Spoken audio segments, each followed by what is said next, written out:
difference is when you learn how to read levels, distance, and angles. You gotta learn how to read this to protect, to attack, and do it every day. This is a perfect example right now. Very basic position of angles. Like I got the Kimura. Kimura is here, right? Look. In the Kimura position, as close as he can to his hip, right here, is a better angle for me.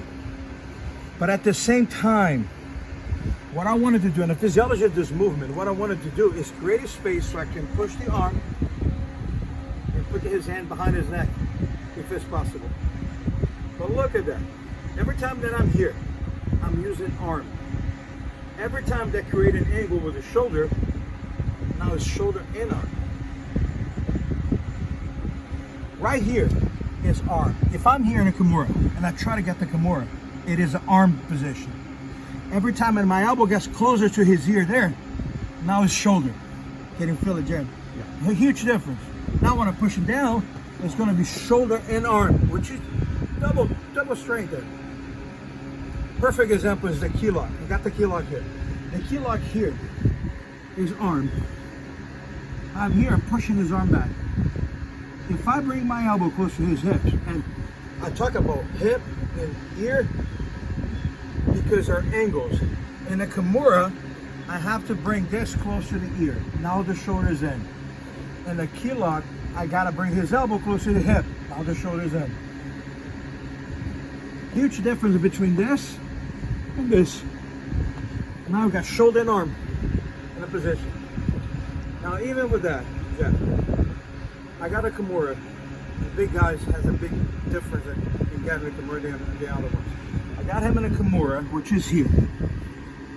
Remember, I wanted to try to get a more than 9-degree angles if I can get it, because it's easier to push. And from here, from almost like from side control, I have to switch my base. And I want you guys to take a look at my base here right now, so you can understand why. I'm switching my base. You just take a look at this. You see my foot here? I switch my base to the other side. Now I have pressure with this hip on the floor, but I open all the space to push the arm on the back of the neck. If I'm just here, it seems like I'm pinning down. If I switch my base, now I create some space to push the arm towards the back.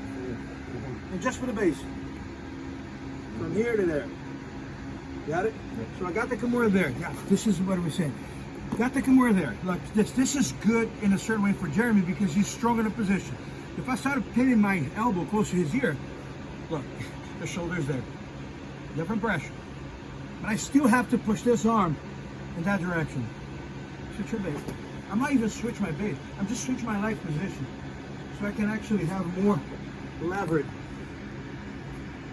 to push that way. Very simple thing. But a one movement and one leg movement is going to pin the arm on the floor. Which big guys can do it. Big, strong guys, they're going to do it anyway. But when you're not too strong and the guy's in parallel string, you got to create space. Angles again. Right? That's good. 1, 2, 3. Yeah, good.